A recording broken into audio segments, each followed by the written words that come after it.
Walking up to the church's doors, I noticed the fine craftsmanship in each corner. Then, I smiled for the first time since I saw the structure. I traveled a lot in this world. Long before God called me into His service, I sought to seek knowledge in the world of His creation. Of all the wonders I have seen, of all the arts enforced by the human imagination, none equaled these doors. Chiseled scenes of the holiest of nature greeted my eyes with a charm unequaled. All the saints, angels, and heavenly hosts gazed down at me as if to question the logic of the church's visitors. Who are you to be coming here? I remember feeling humbled. After inspecting the massive oak doors, I hit them, wanting to get out of the rain. Unfortunately, the frantic knocking caused a loud echo to thunder throughout the church, an echo that I was sure would bring the closest inhabitants. A curiosity grabbed my attention as I noticed my hand. In the weeks ahead, it would be the first of many. I was a city boy. Hard work was alien to me. Yet, as a young lad, I always managed to acquire an office job when kids half my age were digging ditches, or far worse. I had soft and well-manicured hands. The hand that drew back from the door was not mine. The sight of it made me grasp in terrifying horror. My hand, through mystery, aged years. I no longer held the appendage of youth, but rather the appearance of a tired, elderly adult. Jesus! I shouted the blasphemy without thinking. The sight of the old hand was alarming, for it set me back a bit. However, nothing was more horrifying than the blood gushing from the center of my palm. I was bleeding. Immediately, I dropped my suitcase. Then, grasping with pain and surprise, I reached into my jacket pocket and pulled out my handkerchief. I questioned myself. Did I injure my hand minutes ago without knowing?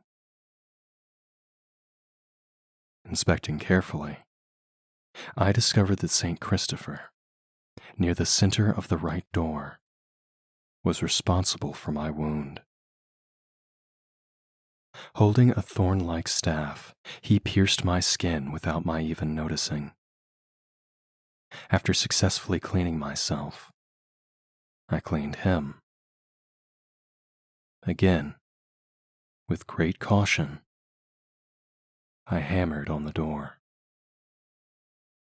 A rattling noise caught my attention from behind. Turning toward it, I witnessed a tortured figure who reminded me of Jacob Marley in Dickens' novel. I feared that I would be coming face to face with a tortured soul.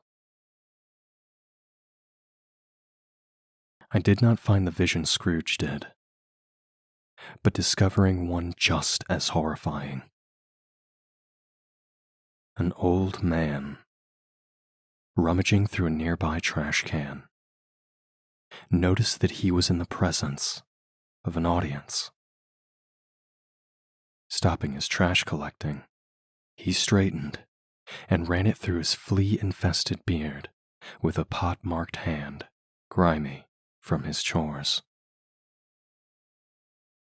Whereas the bishop reminded me of Santa Claus, this man was the ghost of Christmas past. "Hello," I meekly implied. My eyes darted back and forth from the man to the doors. What was detaining the inhabitants? "Do not judge me by my appearance, sir," the old man stated. "I was once a man of wealth, a captain of industry, and a hellfire force to reckon with." He paused, as if remembering distant memories well beyond his mortal reach. His eyes teared up. I nervously cleared my throat. Finally, the sound brought him back to reality. "Father, is this a church?" I believe so. Never had I wanted not to ignore someone. But this man was hard to pay attention to, due to my human failings. So his presence felt wrong.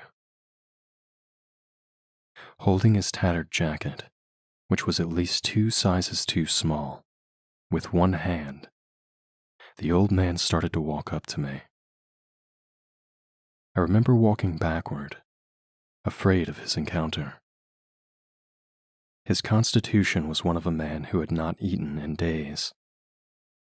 I found his breath horrid, and his manners even more so. His eyes were that of death incarnate. "You lost, father?" I swallowed hard. Excuse me? "This is no church, father." The old man was persistent in his claims. "I know. I've lived in these parts for 3 years now. No church." My bishop disagrees with you. "Your bishop's full of shit."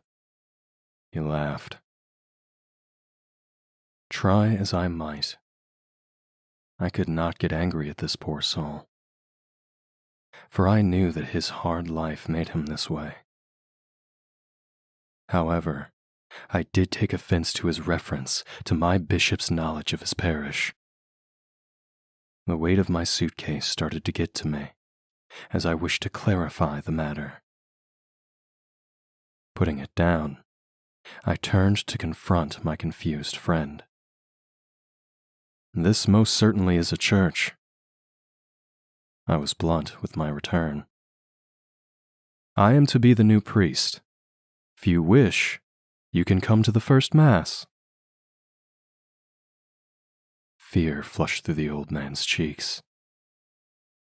He started to walk away. "By pricking my thumbs, something wicked this way comes." The old man cast his eyes down and started to try brushing himself off, to make himself presentable in some way. "It is not right to destroy all a man has acquired in his life, just to save or gain a buck." I turned concerned, aware of his agony. Did I say something to offend you? Then, pleading, I smiled at the man, hoping that I had done nothing of insult to him. I wanted to comfort him, for he appeared tortured mentally.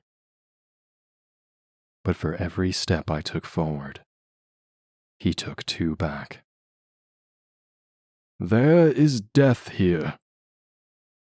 The old man fought the rain, which seemed to start again with no warning. Crossing the street, he dutifully returned to his task of trash inspecting. I called after him, but the poor soul did not bother to look back. He ignored me. Turning up the collar of my raincoat, I fought off the rising chill.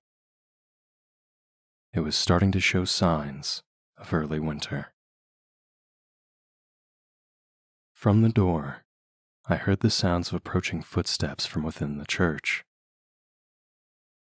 "It's about time," I said as I rushed up the stairs, grabbed my suitcase, and awaited the welcome of my new home. Turning to look at the old man, I saw nobody. It was then that I heard the scream. I have read many books about soldiers in battle and how they come to know death on sight.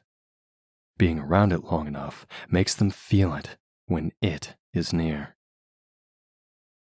The scream was of such volume and dread that it seemed to grab at my soul. Reacting to the shouting scream, I forgot myself. What in the hell was that? I noticed I was not alone.